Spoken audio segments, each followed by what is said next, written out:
Hi guys, welcome back to my channel. In this video, I'm going to show you step by step how to buy River token on Binance Alpha. So first you can open your Binance apps and make sure you have signed in.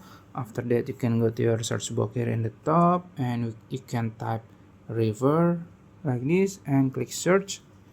And you can go to your Alpha tab here and you will find the token here. You can just click it.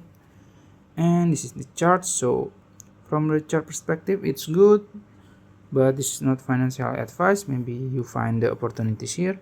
You have to do your own research. But you can go to your info here in the top. You can find 24-hour high, low, and the volume.